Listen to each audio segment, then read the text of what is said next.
오늘은 민수기 24장에서 26장까지의 말씀을 함께 나누도록 하겠습니다.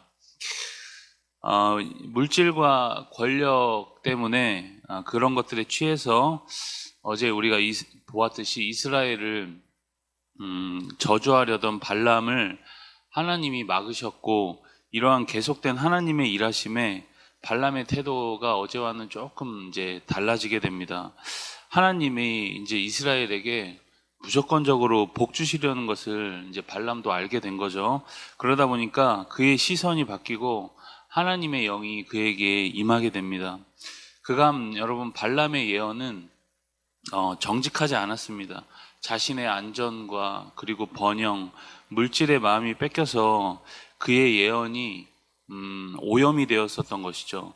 그저 자신의 욕망을 충족시키기 위해서 찾아오는, 이제 소위 말하는 그에게 찾아왔던 고객들의 바람을 충실히 반영해 왔던 겁니다. 여러분, 가끔 이제 무당들을 보면은 그 예언, 미래에 대한 예언을 하고, 어떤 때는 심지어는 보면은 그들의 예언 같은 것들이 잘 맞기도 하죠. 때로는 잘 맞추기도 합니다. 그러니까 사람들이 거기 가서 이제 점을 보는 거겠죠. 그런데 그들 마음에는 이제 속셈이 어느 정도는 있는 거죠. 돈에 욕심이 때로는 있을 때도 있을 거고, 또 다른 여러 꿍꿍이를 가지고 이제 고객 맞춤의 이야기를 해주는 겁니다. 이제 발람이 그랬다는 겁니다. 그래서 유다서 11절에 보면 발람이 싹을 위하여 어그러진 길로 몰려갔다. 돈 때문에 잘못된 예언을 하고 판단을 했다라는 것입니다. 그의 예언과 점사가 그의 욕망 때문에 이제 오염이 되었다는 거죠. 그러나 발람이 욕망 차원에서 보았던 자신의 시선을 이제 하나님이 보는 시선으로 옮기게 되고, 다시 한번 하나님이 주실 복을 이스라엘에게 이제 선포하는 이제 내용이 24장의 내용입니다. 그러나 이스라엘을 향한 이제 복이 모압의 발락 왕에게는 저주였겠죠. 발락에겐 저주, 그리고 이스라엘에겐 축복의 내용들이 이제 24장 전체에 기록되어 있습니다. 25장으로 가시면 이스라엘에게 있어서는 이제 굉장히 은혜로운 이야기 중에 무조건적으로 이스라엘을 축복하시려는 그 하나님의 본심을 이제 확인하는 순간이었는데, 그러한 이야기 중에 다시 한번 이스라엘이 모압 여인들과 음행에 빠지게 됩니다. 거기다가 이제 모압 신들을 섬기면서 우상을 숭배하게 되죠. 이스라엘은 지금 그 약속의 땅인 가나안을 목전에 두고 있습니다. 이제는 40년 전과는 좀 달라야 했습니다. 그런데 다시 한번 중요한 순간에 이제 음행과 우상 숭배에 빠지게 되는 거죠. 하나님이 진노하십니다. 그리고 모세에게 이렇게 이야기를 합니다. 백성의 수령들을 잡아서 태양을 향하여 여호와 앞에 목매어 달라. 그리하면 여호와의 진노가 이스라엘에게서 떠나리라. 이러한 상황 중에도 여전히 이제 상황 파악을 못하고 또 다른 사건이 벌어집니다. 우리 6절의 말씀, 25장 6절의 말씀을 같이 읽겠습니다.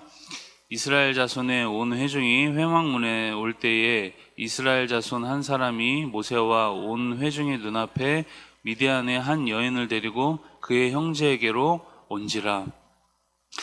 지금 하나님의 진노로 많은 이들이 처형당하고 전염병으로 죽고 있는 상황에서 한 이스라엘 사람이 미디안 여인을 데리고 와서, 이방 여인이죠.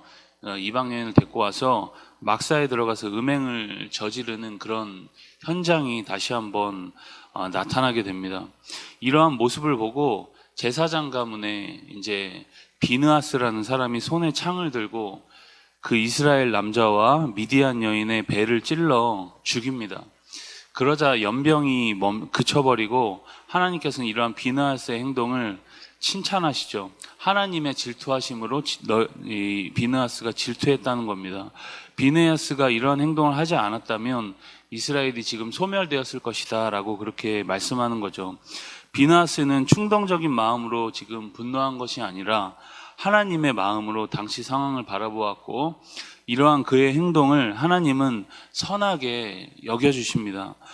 물론 여러분, 지금 시대에 아무리 의분이 났다고 해서 이렇게 하면은 안 되겠죠. 그러나 여러분, 이 시대의 관점에서 보면 이러한 비느하스의 행동을 이제 하나님은 옳게 여겨줍니다.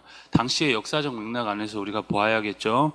그 안에는 분명한 하나님이 꼭 전하고 싶은 메시지가 있었다는 겁니다.